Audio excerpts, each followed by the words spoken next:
नमस्कार दोस्तों, महादेव हर। मैं विपुल मेहता फिर से आप सभी का इस प्रोग्राम में स्वागत करता हूं। आज मेरे साथ यहाँ पे उपस्थित है यमन को नमन के मेल सिंगर, सातों के सातों सुर, जैसे कि सा रे ग म प ध नी। तो ये सातों सुर मिलके मेरे साथ आज बैठे हैं और यमन को नमन के प्रोग्राम के कुछ दिलचस्प ऐसी ऐसी मीठी मीठी प्यारी प्यारी बातें जो इनके लाइफ के साथ, पूरी लाइफ के साथ जुड़ चुकी है। वो पूरी लाइफ में वो यादों को, उन बातों को अपने जहन से निकाल नहीं सकते। तो ऐसी कुछ प्यारी सी बातें ये कुछ आपसे कहना चाहते हैं। तो हम लोगों ने ये एक स्पेशल एपिसोड आपके लिए बनाया है कि चलिए, एहसान तेरा होगा मुझ पर, दिल चाहता है इनका तो कुछ कहने दो। ठीक है, तो ऐसे ही चलते हैं। ऐसे खूबसूरत से प्यारे प्यारे से लोग मेरे साथ बैठे हैं, अच्छे अच्छे कपड़े पहन के। तो मैं शुरुआत करता हूँ यहाँ से, राइट हैंड मेरे से मिस्टर डैनी पंचाल हैं, जो स्वरांजलि सिंगिंग एकेडमी के स्टूडेंट्स हैं, 3.5 ईयर, और वो एक बहुत अच्छे कामयाब इंडस्ट्रियलिस्ट है, बिजनेसमैन है। उनके पास में बैठे हैं मिस्टर जेपी सोनी, जो गवर्नमेंट रिटायर्ड ऑफिसर थे। उनके बाद यहाँ पे एक बहुत बड़ी हस्ती शख्सियत बैठे हैं, मिस्टर मनोज दवे, जो गुजरात एसबीआई के अंदर लिटरेसी डिपार्टमेंट के हेड ऑफ द डायरेक्टर है।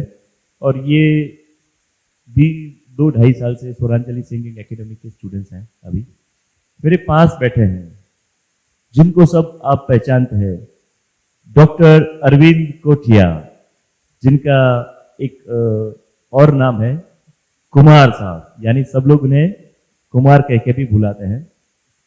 तो ये डॉक्टर अरविंद साहब है।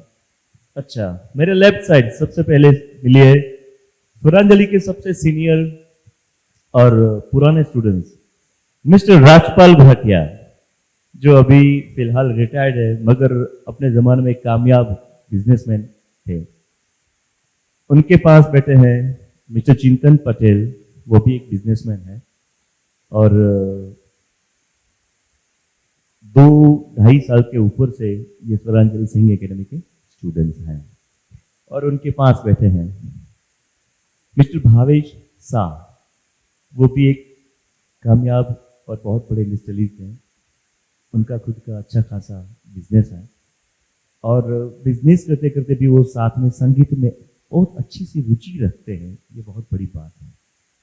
तो इन सातों सुरों को मिला के हमने एक प्रोग्राम का आयोजन किया। उस प्रोग्राम को आप सबने बहुत ही सराहा। उस प्रोग्राम का नाम है यमन को नमन। तो वाकई में इन लोगों ने हृदय से उस यमन को नमन किया है, क्योंकि ये प्रोग्राम की सक्सेस बता रही है। लोगों के रिप्लाई जो आ रहे हैं, कितने सारे फोन कॉल्स, मैसेजेस, और खुद यहाँ पे जिनको हम जानते भी नहीं, पहचानते भी नहीं, ऐसी ऐसी शख्सियत खुद यहाँ पे स्वरांजलि में आके हमसे बात करती है और प्रोग्राम के बारे में उनका जो एक्सपीरियंस रहा वो हमारे साथ बैठ के शेयर करते हैं। तो इससे ही प्रोग्राम की कामयाबी को 4 चांद लग जाता है। तो शुरू करते हैं आज की कुछ मीठी और प्यारी यादों के साथ। मैं बात करना चाहता हूं आप सभी से। सबसे पहले मुझे आप ये बताइए, ऐसा कौन सा पल और ऐसी कौन सी बात खास करके आपको यहाँ पे आज तक याद है, जब हम लोग रिहर्सल करते थे, वहां से शुरू करते हैं। ठीक है, तो रिहर्सल वाली कोई ऐसी मीठी याद है आपके जहन में जो बताना चाहता है? अगर कोई, तो प्लीज बताइए। कहां से शुरू करते हैं प्लीज? कौन बताना चाहेगा? हाँ, श्योर, आप बता सकते हैं। रिहर्सल में शुरुआत में सब लोग गाते थे, तब सबका सुर अप डाउन होता था।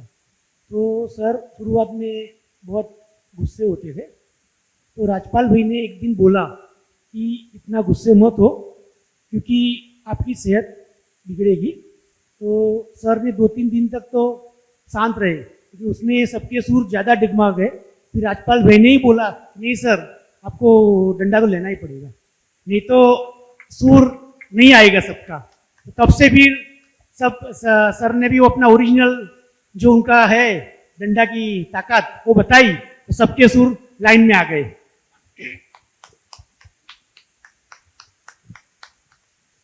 ओके, और कोई? ये तो वाकई में, ये तो मुझे भी याद है, आपने बोला था और मैं 3 दिन चुप रहा था। फिर आप ही मेरे पास आए थे कि नहीं सर आप ही ठीक हो। है ना? और कोई ऐसी याद है? बस उसके बाद ही सबके सुर लाइन में आए थे। अच्छा, आप कुछ बताना चाहेंगे? एक्चुअली रिहर्सल के दौरान की तो बहुत सारी कुछ ऐसी चीजें हैं जो मतलब लाइफ टाइम हमको याद रहेगी, क्योंकि ये जो एक्सपीरियंस था पूरे 1 महीने का, कभी 1-1.5 महीने का जो पूरा एक्सपीरियंस था, हम लोग समझिए हफ्ते में 1 बार स्वरांजलि आते थे। और सबसे अच्छी बात हमारे लिए यही थी कि हमको हर रोज आना है, हर रोज आके कुछ ना कुछ पॉजिटिव लेके जाना है। तो मेरे लिए तो वही सबसे अच्छी बात थी कि मुझे स्वरांजलि में हर रोज आने को मिल रहा है। 1.5 महीने का एक्सपीरियंस मिला। 1.5 महीने का पूरा एक्सपीरियंस मिला। सही है, बिल्कुल। आप तो जनाब यहाँ पे थे ही नहीं जब हमारी रिहर्सल शुरू हुई, तब आप महादेव के सानिध्य में 4 धाम में बैठे थे, केदारेश्वर, केदार धाम में। और वहां से फिर वीडियो कॉल करके पूछते थे कि सर कैसा चल रहा है, तो मैं यहाँ पे बोलता था कि सब अच्छा चल रहा है, मगर आपके आने के बाद पता नहीं है।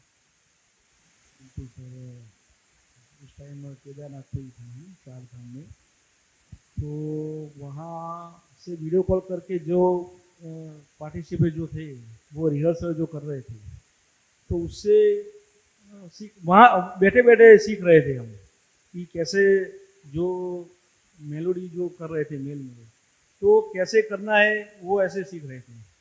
फिर आपने जो क्लिप दी थी वो पहले तो क्या है कि सुनते थे नहीं सुनते थे, लेकिन ये लोग जो रिहर्सल कर रहे थे तो वो देख के मैं ज़्यादा सुनने लगा था, तो ये थोड़ा बदलाव था। बहुत अच्छे, क्या बात है। अच्छा, एक बात मुझे और पूछनी है आप सबसे।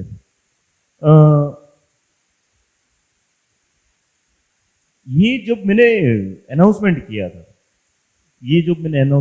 कि भाई मैं ऐसा कंसेप्ट लेके आ रहा हूँ, एक सिंगल राग के ऊपर, एक राग आधारित प्रोग्राम में डिजाइन कर रहा हूँ, उसमें से भी मैंने राग यमन को चुना और उसके बारे में मैंने आप सबको बताया। तब आपका रिएक्शन क्या था? आपको क्या लगा था कि ये राग यमन के ऊपर सर ये प्रोग्राम जो बोल रहे हैं? और मैंने वो डिटेल में बताया था, आई थिंक पूरा डिटेल में मैंने गा के बताया था। 7-8 गाना हर बैच में मैं गाता था, फिर उसका एक्सप्लेनेशन देता था, फिर उसके बाद मैं आपको कहता था कि ये ऐसे कंसेप्ट में मैं काम करने वाला हूँ, क्योंकि आप क्लियर हो जाए कि एग्जैक्टली मैं चाहता क्या हूँ और आपको करना क्या है और आपको मिलने क्या वाला है। तो पूरा मैं डिटेल में आपको एक्सप्लेन करता था। तो आप जब मेरा एक्सप्लेनेशन सुनते थे तब आपके दिमाग में कुछ ऐसा क्लिक हुआ था कि ये क्या करे, ऐसा कोई फील आया था? कोई बोलना चाहेगा?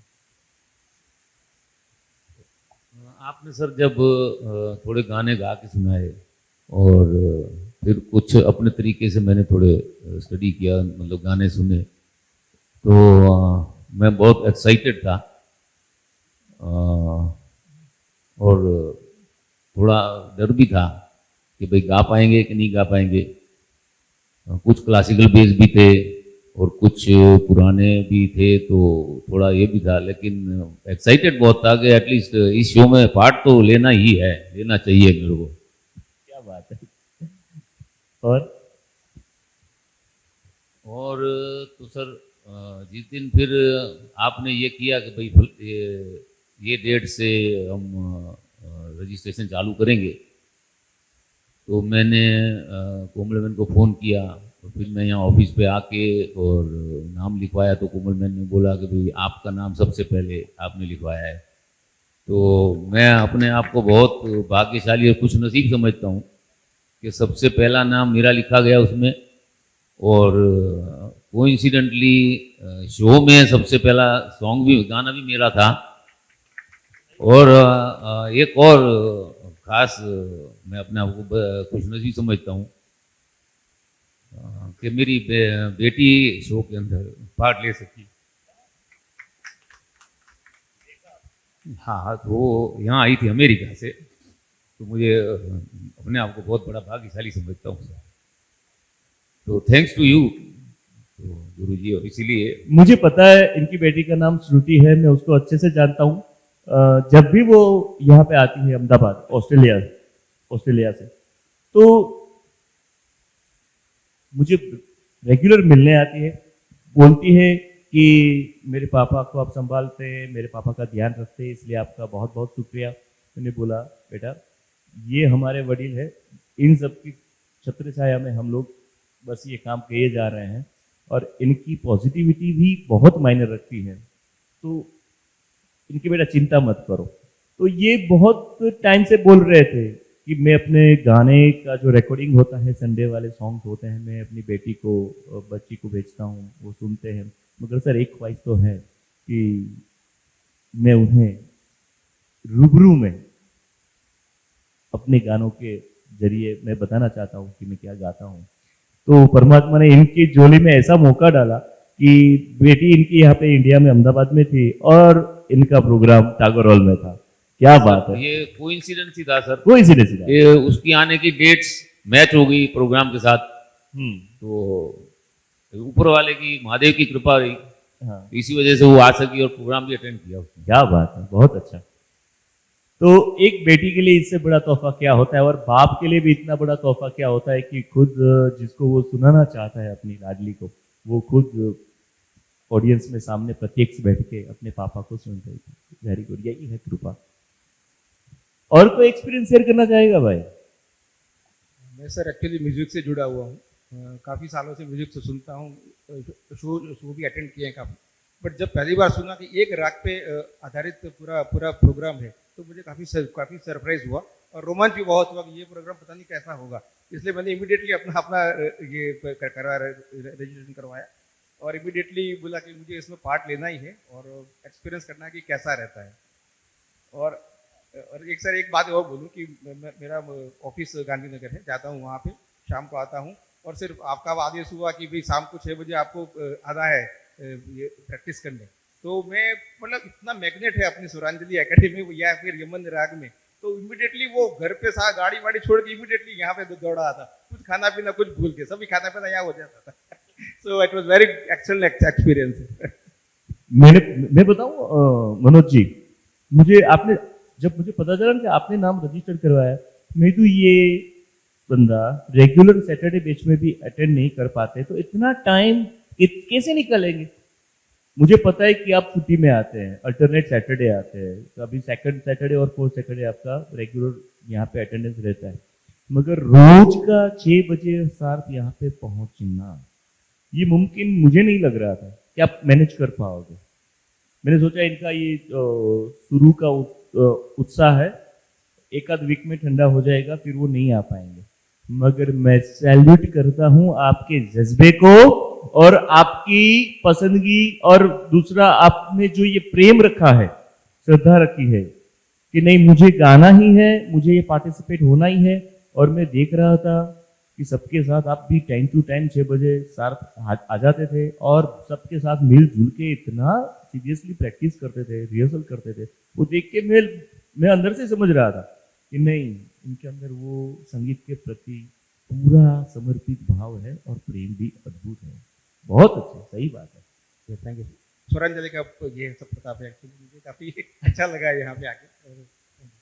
ओके, अच्छा, और कोई मुझे शेयर करेगा क्या? जैसे कि ये अपना जब अनाउंसमेंट हुआ तो नाम रजिस्ट्रेशन करवाना है, ठीक है, उसके लिए कोई अलग से कोई सोचा कि मैं रजिस्ट्रेशन करवा पाऊंगा, कैसे करवा पाऊंगा, करूँ या ना करूँ? मैंने उसके बारे में कोई फीलिंग शेयर करना चाहेगा? आपने जब क्लास में सबसे पहले हमको कुछ बताया नहीं था, सिर्फ पहले शुरुआत की मेडली से गा के, तो हमको एक के बाद आपने गाने दिए, हमने गाए। उसके बाद का जो एटमॉस्फेयर था जो क्लास में जो क्रिएट हुआ था वो कुछ अलग ही था। तो वही सोच के मैंने मतलब सोचा था कि अगर ये 10 मिनट जो हमने यहाँ पे ये राग यमन को, वो सब आपने बाद में बताया कि ये सारे जो भी सॉन्ग्स आपने परफॉर्म किए वो सारे एक ही राग के ऊपर है और यही चीज हम हॉल में करने जा रहे हैं। तो वही सोच के मतलब मैंने ऐसा सोचा था कि मुझे तो इसमें रजिस्ट्रेशन करना ही है। और मतलब जो पॉजिटिविटी उस दिन क्लास में थी वो हमने शायद हॉल में भी देखी थी। उसका रीजन है कि जब प्रोग्राम स्टार्ट हुआ और जब एंड हुआ उसके बीच में जो ऑडियंस थी वो ऑलमोस्ट सेम ही बोल सकते हैं, वही ऑडियंस जो हमने देखा। तो वो मैं खुद फील कर पाया कि ये जो राग, जो यमन राग की जो पॉजिटिविटी है वो यही है। क्या बात है, बहुत अच्छा। अच्छा, इन्होंने एक बात बताई, ऑडियंस की बात बताई, तो मैं पूछना चाहता हूँ ऑडियंस के रिलेटेड आपके पास कोई फीडबैक है कि हाँ चलो मेरे 50 फ्रेंड आए थे, मेरे 15 फ्रेंड आए थे, मेरे फैमिली मेंबर में से 25 लोग आए थे, तो स्पेशली ऐसा कोई फीडबैक आपको मिला है ऑडियंस रिलेटेड कि हाँ सर ये जो ऑडियंस का फीडबैक है वो बहुत ही यूनिक फीडबैक है, चलो यहाँ पे कम से कम 300 लोगों के फोन आए होंगे, 50 लोग मिलने आए हैं, मगर ऐसा कोई यूनिक फीडबैक कोई शेयर करना चाहे तो प्लीज। महादेव, प्रोग्राम की जब अनाउंसमेंट हुई उसी दिन से लेकर मैं थोड़ा इस फील्ड से जुड़ा हूँ। तो पहले तो मुझे, शायद मैंने आपसे बात भी की थी कि ये बड़ा दुस्साहस हम करने जा रहे हैं। सही बात है, क्योंकि अनाउंस के वक्त भी बताया गया था कि न भूतो न भविष्यति वाला, कि अभी तक गुजरात में ऐसा कोई लाइव ऑर्केस्ट्रा के साथ में कोई राग बेस प्रोग्राम मेडली के तौर पर हुआ नहीं है।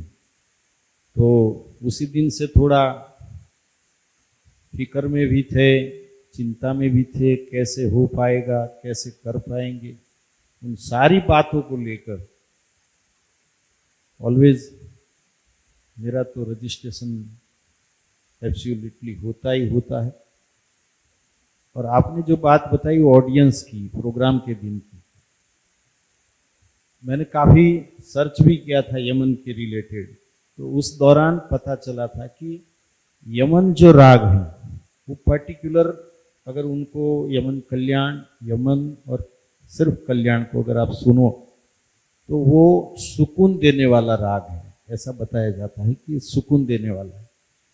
और मैं जिनको इनविटेशन देता था प्रोग्राम के रिलेटेड, अभी आपने बताया जैसे फैमिली या तो फ्रेंड्स, तो वो पूछते थे कि ये यमन के कौन से गाने होंगे, यमन को नमन आपने नाम रखा है तो क्या क्या उसमें परफॉर्मेंस होगा। तो मेरी लड़की ने मुझे क्वेश्चन किया था, वो थोड़ा बहुत जानती भी है, स्वरांजलि सबको पहचानती भी है। तो बोले पापा आप ऐसा क्या करने वाले हो कि जो गुजरात में आज तक कभी नहीं हुआ। क्या बात। तो मैंने उसको बताया था कि बेटा तू आके देखना प्रोग्राम, और मेरी इच्छा ये रहेगी कि पूरा प्रोग्राम तू देखना। उसका जॉब है तो बिजी शेड्यूल में मैंने बोला तुझे आना पड़ेगा। और जोगानुजोग हमारा प्रोग्राम गांधी जयंती के दिन था, गवर्नमेंट छुट्टी थी लेकिन प्राइवेट सेक्टर में छुट्टी नहीं थी। तो स्पेशली मैंने उसको बताया था कि जो लोग, वैसे मैं डॉक्टर भी हूं, तो जो लोग दवाई लेते होंगे साइकोथेरापी की, उनके ऊपर ये राग का बड़ा असर होने वाला है। तू अगर एक्सपीरियंस करना चाहती है तो करना। जो रूटीन है, जो संसार की सारी बातों में जो उलझे पड़े हैं उनकी बात अलग है, लेकिन जो मेडिसिन डिपेंडेबल हैं उनके ऊपर ये यमन का विशेष प्रभाव रहेगा, वो तुझे एक्सपीरियंस करना है।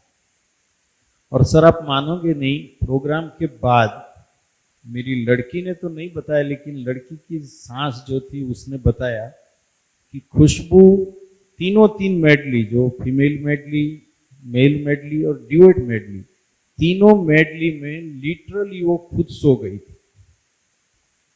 शुरू से लेकर उसके ऊपर जो भी असर रहा तो वो कहीं खो गई थी। बोले मुझे पता नहीं था कि मैं हॉल में बैठी। तो ये भी एक राग का मेडिसिन है।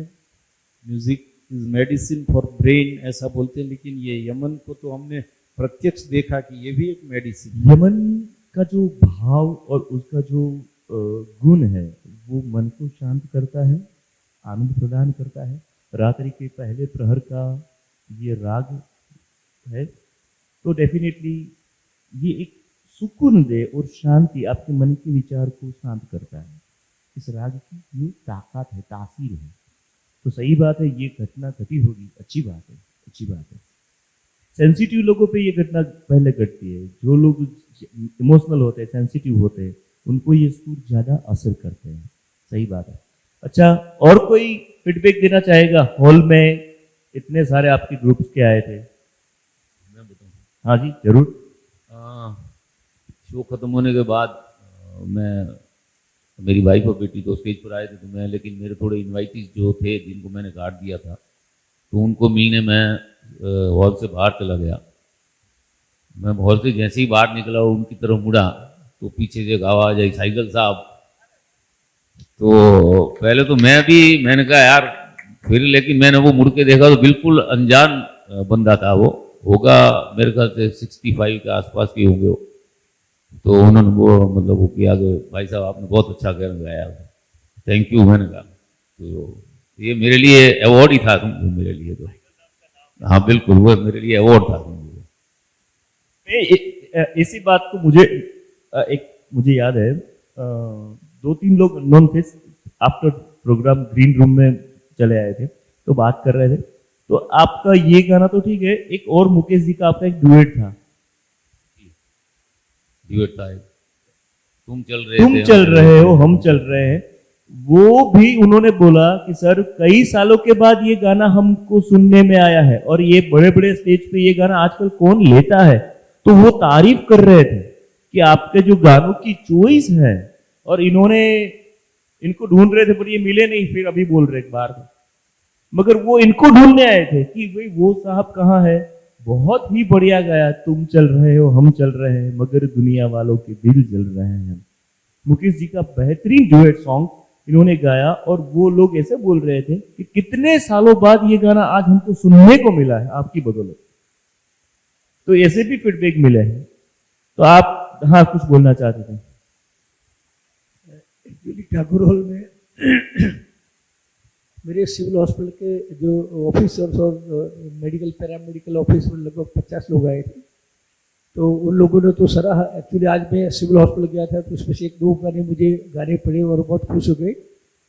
और उनका फीडबैक इतना अच्छा था कि हमने ऐसा प्रोग्राम देखा ही नहीं। नॉट ओनली दैट, लेकिन मेरा एक दूसरा भी ग्रुप है, मूवी ग्रुप है, उसमें कम से कम लगभग 1000-2000 मेंबर्स है।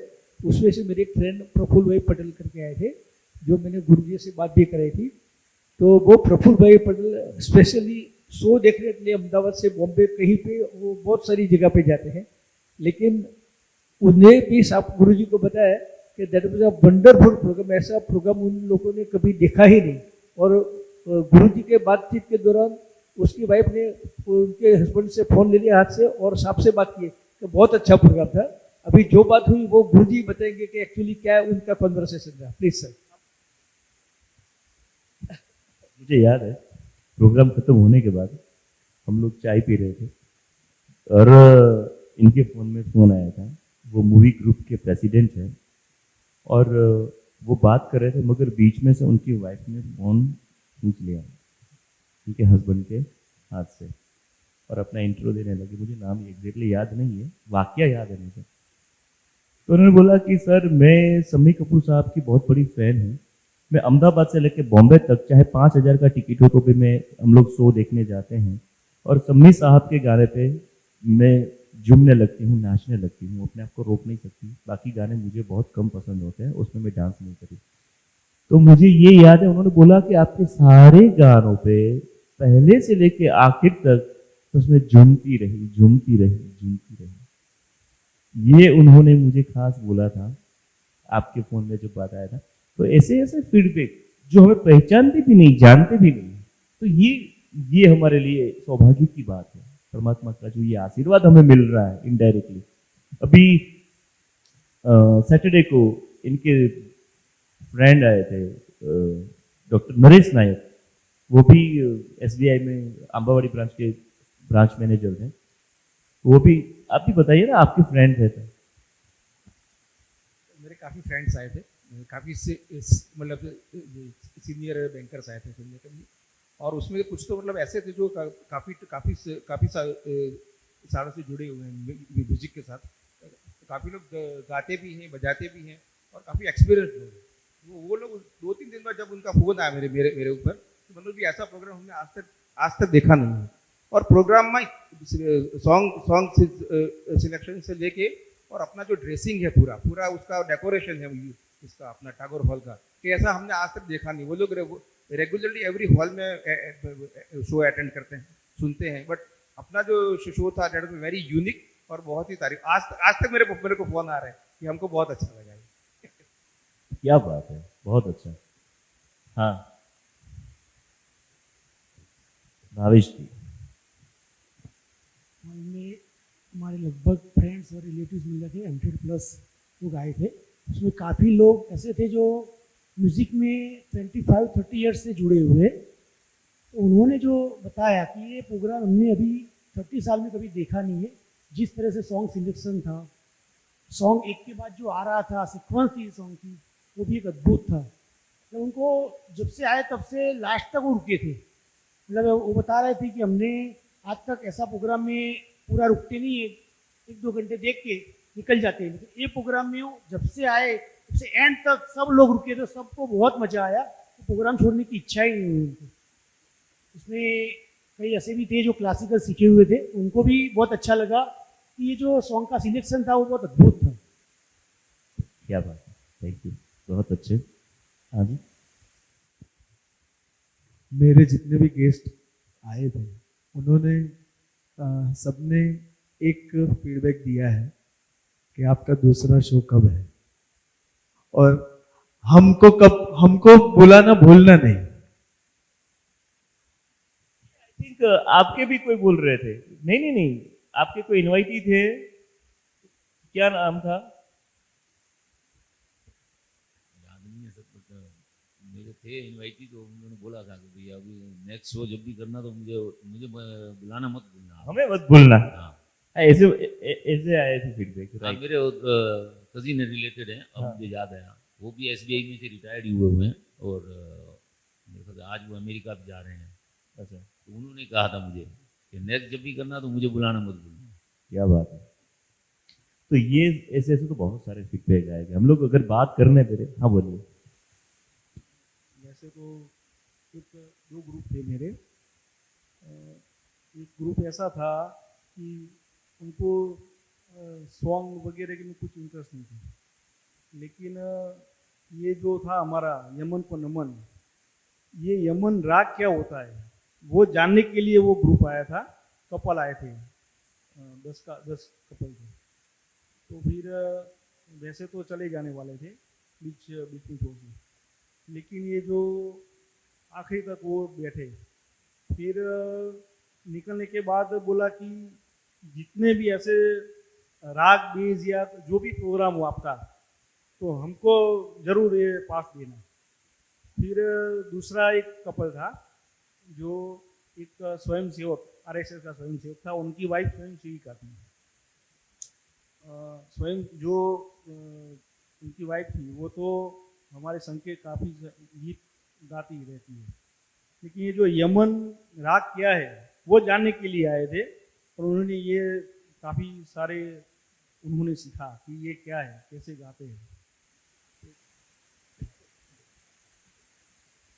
तो दोस्तों ऐसे तो बहुत सारे फीडबैक आते ही रहते, अब तक आ रहे हैं, और हम उनसे ध्यान से सुनते भी हैं, नोट भी करते हैं।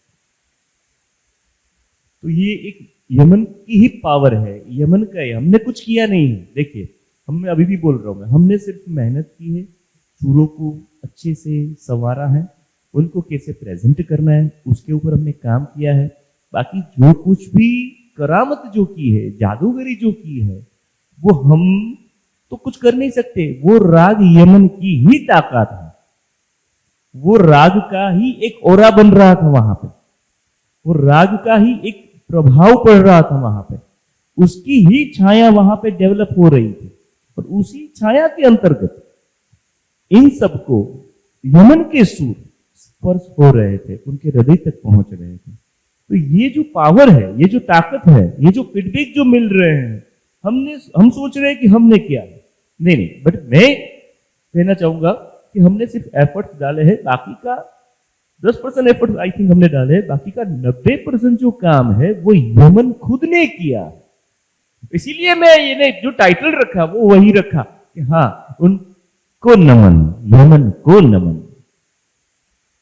सर आपकी बात सही है, यमन को नमन, लेकिन यमन को नमन करने के लिए 1.5 महीने की मेहनत करनी, सबको इकट्ठा करना, सबको प्रैक्टिस करानी, वो भी इतनी इम्पोर्टेंट है। उसकी वजह से यमन को नमन हम कर सके, वो भी इतनी इम्पोर्टेंट है, और वो आपकी वजह से ही हुआ सर। करवाता तो परमात्मा है, मैं वजह बन जाता हूं, और वो वजह भी आप प्यार से हंसते हुए स्वीकार करते हैं, तो आप उन सब में से भाग्यशाली है। देखिए बहुत सारे स्टूडेंट्स हैं, मैं तो आपको पता होगा कि ऑडिशन के वक्त मैंने बोला था कि 5 लोग लेने हैं, मगर आप देखो सातों के सातों मिल गए और बैठ भी गए और सिलेक्ट भी हो गए। अच्छा, तो हाँ, मुझे तो पहले से ही टेंशन था कि मेरा तो नंबर लगने वाला नहीं है, मैं तो राम राम राम राम बोल रहा था तो मेरी सिलेक्शन हो गया, वो भगवान की कृपा से हो गया। अच्छा, ऐसा और किसी को लगा था? मेरे को भी लगा था ऐसा, मेरे को भी ऐसा लगा था। क्या? मैंने जब आपने अनाउंस किया कि ये प्रोग्राम करना है यमन राग पे, तो मेरे को ऐसा लगा यमन राग पे तो मैं कैसे गा पाऊंगा। तो 10 दिन तक तो मैंने कुछ सोचा ही नहीं कि रहना है। फिर मैंने सर को एक बार पूछा कि सर क्या करूँ, मैं रहूँ? तो सर ने बोला कि नहीं, एक बार रजिस्ट्रेशन करवाओ, ऑडिशन में देखा जाएगा क्या होता है। तो तब तक मेरे को तो डर ही रहा कि ऑडिशन कब आएगा और कब मेरा नंबर लगेगा या नहीं लगेगा। क्या? इसी कड़ी को जोड़ता हूँ, सब मुझे सीनियर बोलते हैं, गाना गाता हूँ। ये मुझे याद है जब हमने पहले दिन मेडली फॉर्मेट में यहाँ प्रैक्टिस शुरू की थी और आप वहाँ बैठे थे, और जैसे ही 1-2 गाने खत्म हुए, तकरीबन सारे गाने मेरे फेवरेट जोन से ही थे, मुकेश जी के ही थे, लेकिन हुआ ये कि मैं और राजपाल भाई दोनों बगल में खड़े थे। तो जैसे ही गाना शुरू हुआ तो एक गाना खत्म हुआ, दूसरा गाना खत्म हुआ, और आपने गाना स्टॉप करवाया, सबको याद होगा। और वहां से आप बोले, रघुवा आपका आवाज अलग आ रहा है। ये ऑडिशन पहले की बात करते, तो ये बता रहे ना भाई साहब, सोनी साहब, कि भाई मेरा तो डाउट था, लेकिन मुझे भी उस दिन डर लगा था कि शायद ऑडिशन में मैं रहूं या नहीं रहूं। ये सही बात है, सच्ची है, सच्ची। आप क्या बता रहे थे? Same feeling sir. मैं जब यहाँ पे ये मितेश भाई आए तो इसके लिए लाइव करने के लिए, तो मैं तो हनुमान चालीसा करता करता आ रहा था, तो पता नहीं मेरे को बोलने का आप ठीक नहीं, आप रिजेक्ट है, तो इतना टेंशन। और मैं बीच में बोला भी था इनको, I am very much nervous, तो ये बोलते नहीं कोई नर्वस की बात नहीं, आप रिलैक्स रहिए। तो बहुत ही मतलब टेंशन था, सेम फीलिंग, बट फिर भी भगवान के दया, हनुमान जी ने बचा लिया। हनुमान जी ने बचा लिया। मैंने भी कुछ फील किया था। जैसे ही ऑडिशन खत्म हुआ, आप और मितेश भाई जैसे बाहर निकले, तो सब लोग ऐसे कूद गए थे कि हम पास हो गए। अच्छा, वो मुझे नहीं पता। आप बाहर चले गए थे और सबसे बड़ी छलांग जेपी भाई ने लगाई थी। ये सच है? आप थे? सही बात है। एक्चुअली सर ये भगवान की कृपा है। एक्चुअली मैं तो स्कूल कॉलेज में जब नाटक उसी टाइम पे गीत गाया करते थे, लेकिन 35 अब ये सरकारी नौकरी में गला डैमेज हो गया, गीत भूल गए। इधर आने के बाद सिंगिंग में 2.5 साल से मेहनत करे तो भगवान ने कृपा की और ये मेडली में हमारा नंबर लगा। अच्छा, मैं एक बात बताऊं, रिहर्सल के दौरान फिर मुझे कभी कभी तो शक होता था कि ये लोग क्यों नाम लिखा रहे हैं, क्यों ना। फिर मुझे जब रात को 8 बजे ना तो ठीक ये लोग नाश्ता करने के लिए नाम लिखवाए, क्योंकि जल्दी रहती थी इनको कि जैसे ही मेल मिडले अगर उनका रिहर्सल खत्म हो ना, सर 10 मिनट का ब्रेक ले ले, सर 10 मिनट का ब्रेक ले ले, तो वो ब्रेक के लिए मतलब इतने उतावले क्यों होते हैं? ये गाने के लिए इनका वो होना चाहिए, है ना, इंपोर्टेंस, उनको गाने में इंपोर्टेंस देना है। मगर पता नहीं जैसे ही 8 बजते थे, सर अभी 10 मिनट का ब्रेक ले ले, तो बाहर जाके वो जो टूट पड़ते थे खाने के ऊपर। मतलब इनको इतनी भूख लगती है कि नहीं लगती है, या फिर इसी के लिए इन्होंने नाम लिखवाया है? हाँ क्या सर आपने स्ट्रिक्टली बोला था कि बाहर का कोई नाश्ता 1 महीने तक करना नहीं है, तो कई बार तो स्वाति मैडम खुद आए थे बना के घर से पौवा और अलग अलग चीज लेके, तो उसमें सबको बहुत मजा आ रहा था खाने में।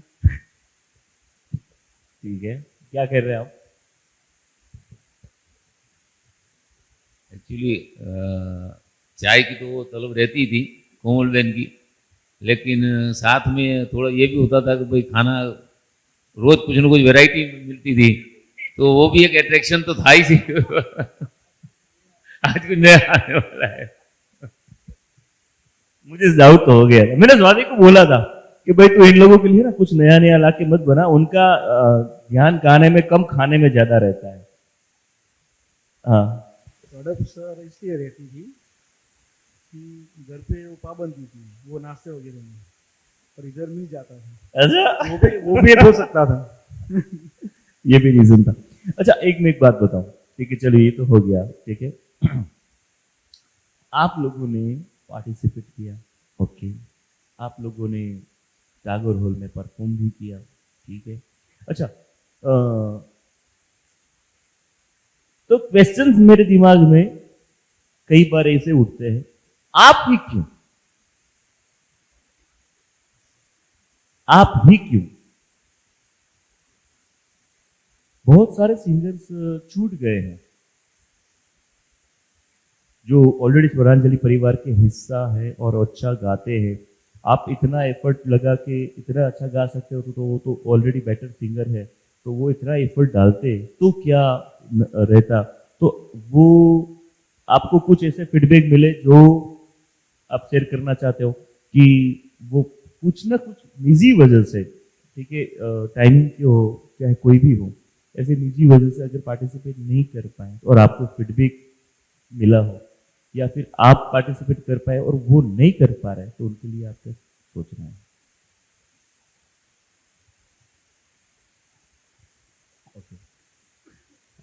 एक्चुअली ये जो पूरी मेडली टीम बनी थी उसमें सैटरडे बैच से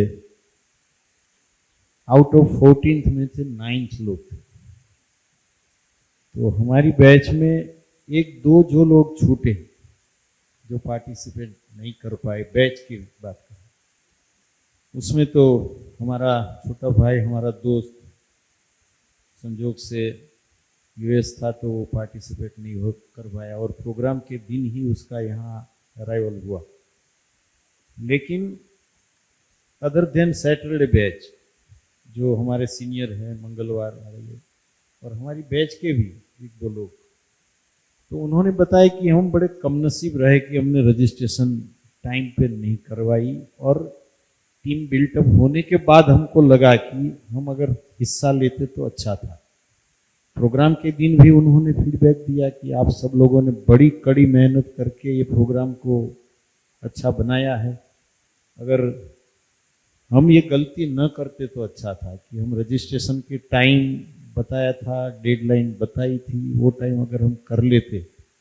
तो मैंने उनको जवाब दिया था तो कि अगर आप ये कर लेते तो जो ये 14 की टीम बनी ना, वो 28 की बनती। लेकिन आपके नसीब रहे कि आप रजिस्ट्रेशन नहीं कर पाए। ऐसा मेरा पर्सनल अनुभव रहा है सब। चलिए ओके, तो ऐसे जो स्टूडेंट्स छूट गए हैं, उनके लिए कोई मैसेज आप देना चाहते हैं अगले प्रोग्राम्स के लिए? मैं मेरी बात करूँ सर, रजिस्ट्रेशन जब मैंने किया तो हमारा 4 धाम जाना तय था। फिर मैं और किंजल जो, तो हमको ऐसा लगता था कि हम रिहर्सल कैसे कर पाएंगे, हम कैसे प्रैक्टिस करेंगे, वो सब था थोड़ा माइंड में। और दूसरा कि वहाँ के आने के बाद जो पेंडिंग सब काम है तो वो सब मैनेज करना। फिर मेरा तो सर क्या है कि सुबह 8:30 बजे चला जाता हूँ फैक्ट्री पे और आता हूँ 7:30 बजे शाम को, तो कैसे ये सब मैनेज हो पाएगा। लेकिन परमेश्वर की कृपा से सब हो गया। तो मैसेज ये देना चाहूँगा कि अगर टाइमिंग की वजह से जो छूट गया है तो ये मैनेज करना पड़ेगा, कैसे करेंगे कैसे नहीं। और मुझे तो ज़्यादा प्रैक्टिस की ज़रूरत है हर गाने में, ये तो मेलोडी बेस्ड है सब, ये तो मेहनत के बिना कुछ नहीं है और टाइम भी इसमें देना पड़ेगा। क्या बात है, बहुत सही बात है, बहुत सही बात है। और कोई? सर मैं तो ये मैसेज देना चाहूँगा कि मेरे लिए मुझे ऐसा महसूस होता है कि लाइफ टाइम अपॉर्चुनिटी एक ये है कि ऐसा फिर कभी शायद हो कि न हो, ये पता नहीं है, लेकिन अगर हो तो किसी को छोड़नी नहीं चाहिए। और ये खाली एक हम लोग जो साथ में थे तो किसी बैच का अलग अलग का वो नहीं था, हमारी एक स्वरांजलि टीम एक बन गई थी, तो टीम स्वरांजलि का ही मतलब एफर्ट थे और ये सब था। तो और मुझे ये लगता है पर्सनली कि इतने टाइम में जो मैंने नहीं सीखा ना, तो वो ये रिहर्सल के दौरान मैंने बहुत कुछ सीख लिया, बहुत चीज़ें सीखने को मिली मुझे इसमें। टीम एफर्ट्स, सबके अलग अलग स्वभाव, सबके अलग अलग गले, सबके वो, लेकिन फिर भी जो है हम लोगों ने जिस तरीके से काम किया और रिहर्सल किए, तो मुझे तो मतलब काफ़ी कुछ सीखने को मिल गया, जो मुझे ऐसा लगा कि मैं शायद रूटीन में ऐसा नहीं सीख पाता था, ये मुझे ऐसा लगा। तो किसी को भी ऐसा चांस मिले तो छोड़ना नहीं चाहिए मेरे हिसाब से। सही बात है।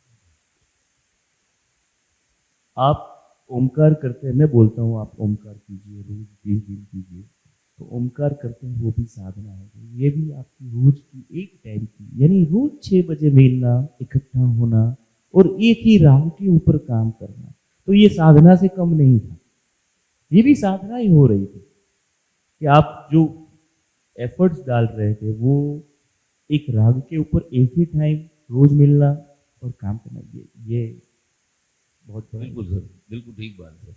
इम्प्रोवाइजेशन आता ही है। और जो कंसेप्ट मेडली का था, तो जैसे आपने शुरुआत में बताया सारे गामा से लेके नी तक, तो हम सातों अलग अलग ही थे, लेकिन मेडली के रूप में हम एक हो गए। सही बात है, 7 सुर मिलके एक हो गए, एक हो गए। क्या बात है। मुझे तो ये प्रोग्राम से बहुत सीखने को मिला। 3 सीनियर थे मेरे साथ में, राजपाल भाई, अरविंद भाई, डैनी भाई, एक छोटी सी भी गलती तुरंत टोकते थे, और जेपी भाई, मनोज भाई और चिंतन भाई कोई भी गलती पे रोक लेते थे। तो मेरे को तो जो ये सीखने को मिला ना, वो एक अद्भुत मौका मिला जो जिंदगी में कभी नहीं भूल पाऊंगा मैं। सर हाँ प्लीज। आपने बोला कि आप ही क्यों, तो मैं ये क्या कहना चाहूँगा, एक तो हमारे ऊपर ईश्वर की कृपा है, महादेव की कृपा है, हनुमान की कृपा है, हमको इसमें एडमिशन मिल गई, मतलब पार्टिसिपेंट बन गए। सेकंड बात ये है कि मैं 2 साल से जुड़ा हूँ स्वरांजलि में, और जो सर का जो उनका जो भी उनका कार्य करने की जो स्टाइल है, वो मैंने ये देखा है कि वो कुछ ना कुछ नया करते हैं। He is a unique creator of any, उनको कोई भी काम करेंगे तो एकदम यूनिक करेंगे और उसका यूनिक क्रिएशन होता है सर। तो आपका ये एक क्वालिटी है। तो मैंने सोचा कि मैं कुछ भी करूँगा तो मैं पार्ट ही लूँगा इसके अंदर, क्योंकि ये कुछ में कुछ नया होगा। तो मैं अपने जो फ्रेंड पार्टिसिपेट कर नहीं पाए हैं उनको यही मैसेज दूंगा कि स्वरांजलि में जो भी प्रोग्राम सर के अंडर में होता है वो एकदम यूनिक होता है, यूनिक क्रिएशन होता है, और आपको इसका लाभ लेना चाहिए, क्योंकि ये बार बार नहीं मिलता, ये जीवन में एक बार ही मिलता है। I am very much proud sir. Thank you so much. ये सब ऐसे नहीं होता है, कुछ ना कुछ प्रेरणा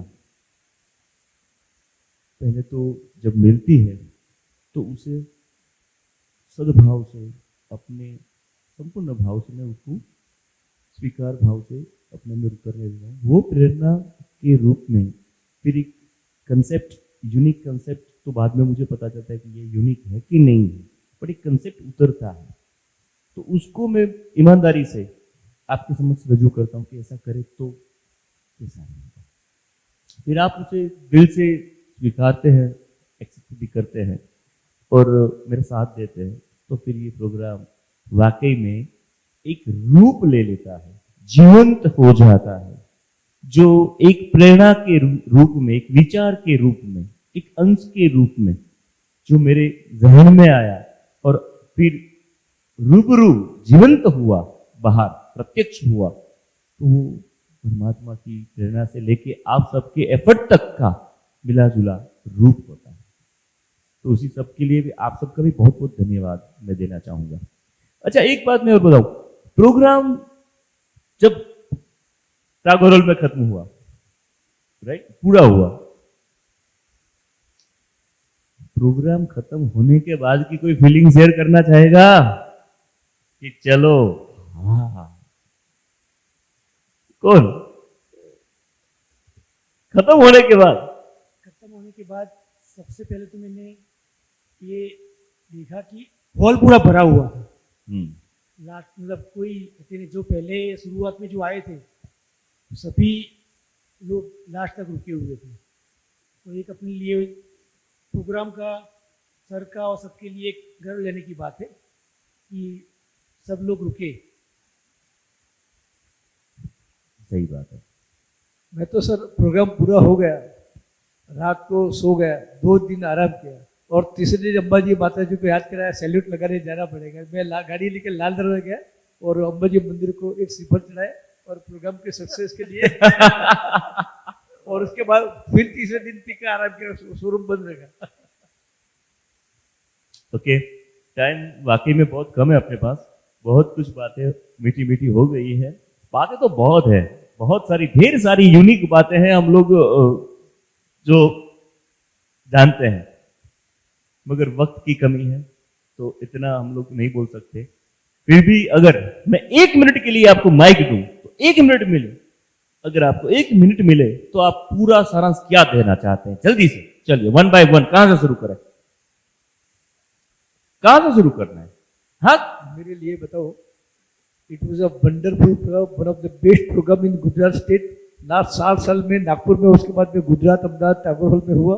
मैं तो भगवान से प्रार्थना करता, आपको रिक्वेस्ट करता, आपके जितने भी प्रोग्राम है मुझे पूछो मत, मेरा नाम रजिस्ट्रेशन कर लो, बात खत्म। ओके, 1 मिनट में प्लीज पूरा फीडबैक क्या लगा आपको? शुरू से लेके अंत तक आनंद ही आनंद था। हर जगह पे, रिहर्सल हो या हॉल हो, हॉल में भी जैसे अभी आपने बोला कि प्रोग्राम खत्म होने के बाद क्या फीलिंग थी, तो प्रोग्राम खत्म होने के बाद सब लोग जो एक दूसरे के गले मिल रहे थे और जो मतलब आनंद एक दूसरे को दे रहे थे, मतलब अगर मेरे पास है तो मैं किसी और को फॉरवर्ड कर रहा हूं, उस तरह से एक मतलब एक दूसरे से गले मिल रहे थे, वो देख के ही आंखों में पानी आ जाता था। क्या बात है, बहुत अच्छे, बहुत अच्छे। मैं तो सर काफ़ी अपने आप को बहुत नसीब वाला और क्या बोलते हैं अपने आप को काफ़ी एक नसीबदार समझता हूँ, मुझे इसका हिस्सा लेने का पार्ट मिला। और एक बात यह है कि जब प्रोग्राम खत्म हुआ तो अपने मेरे फैमिली वाले, फ्रेंड्स और मेरे बेटे के फ्रेंड्स, मतलब ऑफ ऑल एज ग्रुप, सब इतने खुश थे। Young people, old people, middle age people, सारे लोग इतने तालियां बजा रहे थे, बोला आपने बहुत अच्छा किया, हमने पहली बार ऐसा सोचा। तो मैं अपने आप को धन्य से समझता हूँ कि मैं इस पार्ट का हिस्सा बना और आगे भी बनता रहूंगा और आपकी कृपा हमारे पर बनती रहेगी। Thank you so much. जरूर। जैसे सबने बताया, ये प्रोग्राम ही न भूतो न भविष्यति वाला था। प्रोग्राम के बाद की बात अगर करें तो ऑडियंस में इतना उल्लास था कि हम लोग जैसे प्रोग्राम खत्म हुआ, कर्टेन गिरा, सब अपने रिश्तेदार से मिलने के लिए निकले, तो रिश्तेदार तो मिले ही मिले, कॉन्ग्रेचुलेशन, लेकिन अदर देन रिश्तेदार जिनको न हम पहचानते थे न जानते थे। जैसे अभी राजपाल भाई ने बताया कि उसको किसी ने साइकिल करके पुकारा, तो मेरा तो उस दिन से पेट नेम हो गया दूसरा वाला। बहुत सारे हैं, एक और जुड़ गया, प्राणेश्वरी प्राणेश्वरी करके सब बुला रहे थे, तो मुझे ये लगा कि ना जरूरत है मुझे भी। तो बहुत ही रहा कि महादेव की कृपा, माँ पुष्पाम्बिका की कृपा रही। और एक बात सर आपने गौर की होगी सबकी, जब से जिस दिन से हमने रिहर्सल शुरू की, पहले दिन से लेकर और प्रोग्राम खत्म हुआ तब तक, किसी को किसी चीज की कोई दुविधा नहीं हुई, किसी को कोई परेशानी नहीं हुई, किसी को कोई बीमारी नहीं हुई, किसी को कोई भी विघ्न नहीं आया। तो ये तो महादेव की कृपा हो सकती है, तो उसी के ही आशीर्वाद से ये सब बिल्कुल बिल्कुल सहमत हूं मैं, बिल्कुल सहमत हूं मैं आपके इस बयान से, बिल्कुल। हाँ जी। प्रोग्राम में तो सर जो लोग आए थे, प्रोग्राम कर्टन पड़ने के बाद भी वो सीट पे बैठे थे काफ़ी सारे। ये अभी इतने यमन गीतों में ऐसे खो गए थे कि अभी पता नहीं चला कि ये खत्म कैसे हो गया। ये मैंने देखा था। यस यस, ये मैं सॉरी, मैं एक बात मैं बोल दूं, मुझे हमारे जो भी सिक्योरिटी डिपार्टमेंट जहां पे काम कर रहा था, उसमें से भी 2 बंदे मिलने आए थे कि सर कुछ लोग सीट छोड़ नहीं रहे हैं, बाहर नहीं निकल रहे हैं। ठीक है, जब हमारा पूरा पैकअप चल रहा था, तब मुझे याद है वो मैनेजर वहां के, उनके स्टाफ के मेंबर मुझे मिलने आए थे, तो बोला कि ये अभी भी बहुत सारे लोग बैठे हैं, देखो 5-50 लोग की बात नहीं कर रहे हैं, वो ऐसे बोल रहे हैं कि 200 से ऊपर के लोग अभी भी बैठे हैं, इनको आप प्लीज थोड़ा सा अनाउंस करो बाहर निकलने के लिए। तो भाई अब तो माइक भी बंद हो गए, उनका भी पैकअप हो चुका है। दूसरा जो प्रोग्राम था वो सब भी आ गए थे, लेकिन वो सब अभी वहां गए थे कि भाई ये अभी चल रहा है। वो इतने जो जैसे डॉक्टर साहब ने बोला कि वो मेडिसिन के जो तो वो भी हो सकता है मेडिटेशन जैसा। हाँ, वो फिर दूसरा सर मैं बोलूँगा कि यमन राग, ये जितने भी राग है, कितने राग है वो तो अभी मेरे को भी पता नहीं है, अभी तो सब सीख रहे हैं। तो सभी राग में से सभी प्रोग्राम बने, ऐसी सारी गुजारिश है। और जो पार्टिसिपेट नहीं बने वो भी, उनको भी चांस मिले। नहीं, परमात्मा की कृपा रही होगी तो जरूर मिलेगा उसको, डेफिनेटली। और चलिए सर, मुझे तो जब शो खत्म हुआ तो यकीन ही नहीं हुआ कि मैं मतलब इस शो का पार्ट था। बट फिर जहन में एक ही ख्याल आया कि गुरु जी हैं तो मुमकिन है, बाकी कोई किसी के बस के लिए काम नहीं था कराना ये। तो बस मेरे को तो यही ख्याल आया कि बस आप हैं तो मुमकिन है, बाकी अदरवाइज नहीं कर सकता, कोई कर भी नहीं सकता और होगा भी नहीं है। महादेव करवा सकते हैं, बस उनकी कृपा चाहिए। हाँ जी।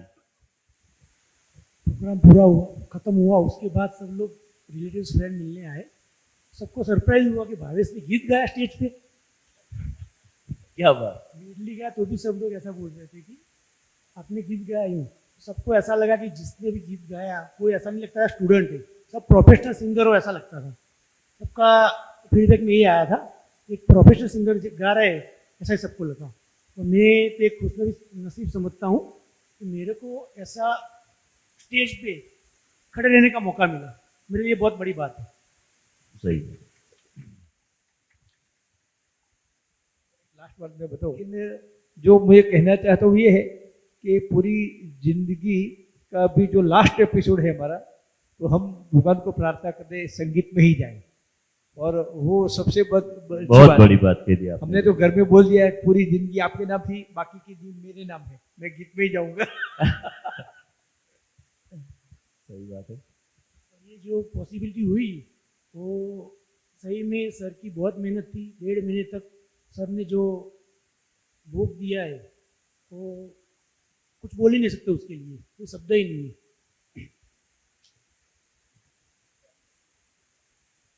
हम सब लोग के बारे में तो सब बता रहे थे कि इसने अच्छा गाया, ये गाया, वो गाया, लेकिन फीडबैक की अगर आप बात कर रहे हो प्रोग्राम के बाद की, जैसे मेरे कोई रिश्तेदार हैं, भावेश जी को जानते नहीं, जेपी भाई को नहीं जानते, लेकिन जितने मेरे रिश्तेदार प्रोग्राम में आए थे उन्होंने सबने हमको ये बताया है, आज मैं एक राज बता दूं आपको, कि जो वो लंबे वाले गोरे से तुम्हारे जैसे गंजे बाल वाले थे, सबसे ज्यादा लुत्फ प्रोग्राम का पूरा वो ले रहे थे।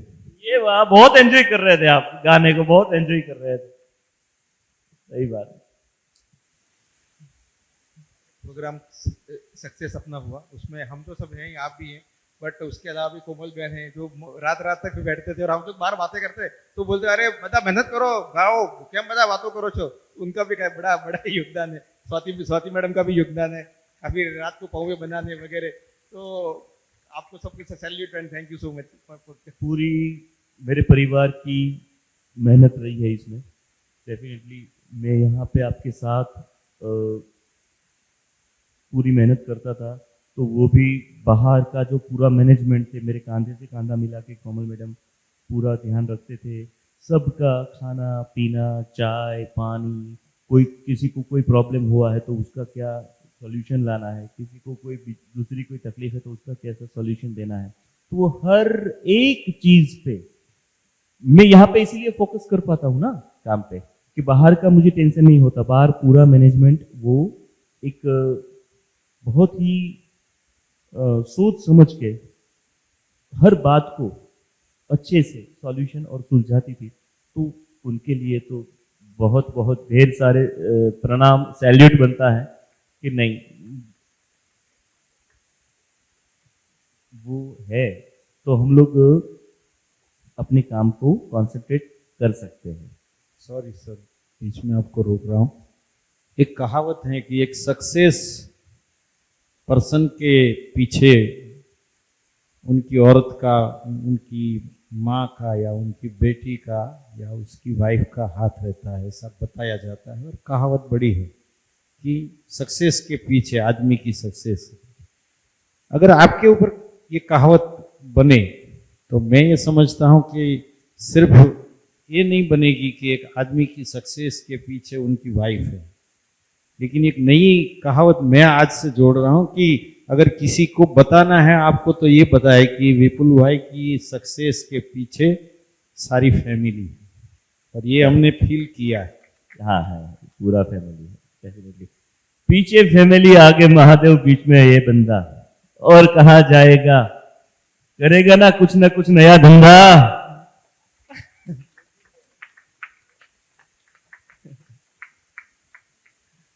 तो ऐसा ही है हम सबका। तो दर्शक मित्रों, यही सब है हमारे पास, खुशियां और श्रद्धा या फिर कहो प्यार बेसुमार।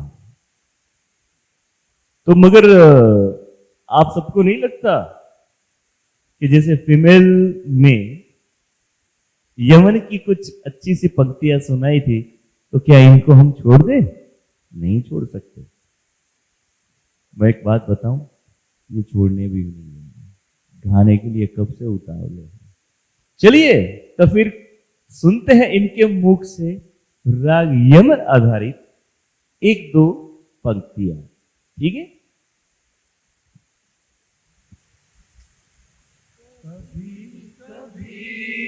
मेरे दिल में ख्याल आता है, ये बदन ये निगाहें मेरी अमानत है, ये बदन ये निगाहें मेरी अमानत है, ये गेसुओं की घनी छाँव है मेरी खातिर, ये होठ और ये बाहें मेरी अमानत है, ये होठ और ये बाहें मेरी अमानत है। मेरा ख्याल है अभी झुकी हुई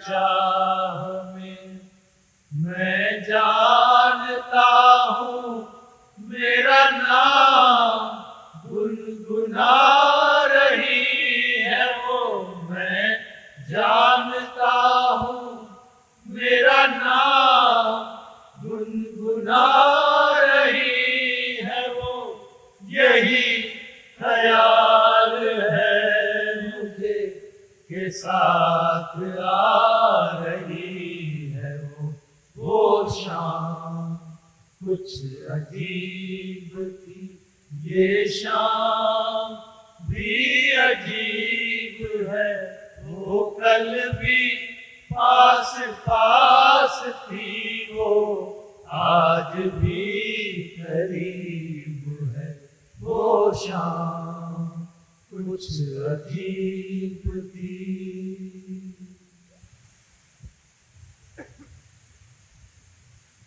क्या बात है, बहुत अच्छा, बहुत अच्छा। वो शाम कुछ अजीब थी, ये शाम भी अजीब है।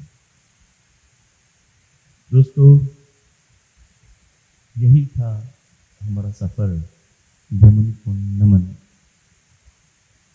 को लेकर। हम जो आपके समक्ष कुछ अपने निजी जज्बात आपके सामने पेश कर रहे थे, अपने दिल की कुछ ऐसी लम्हों की यादें आपके साथ हम लोग जी रहे थे और हमने जी भर की जी।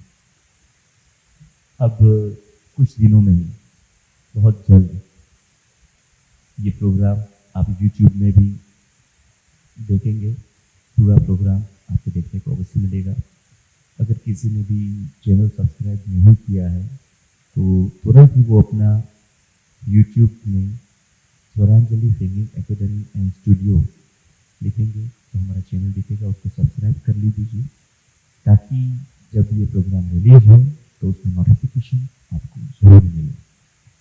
तो बस आज इतना ही, फिर मिलते हैं, कुछ नई बातें आप सबके सामने लेकर मैं जरूर आऊँगा। यमन को नमन की ही बात मैं करूँगा। तब तक के लिए मुझे आज्ञा दीजिए, इजाजत दीजिए। जय Shri Krishna, Mahadev Mahadev. Thank you sir.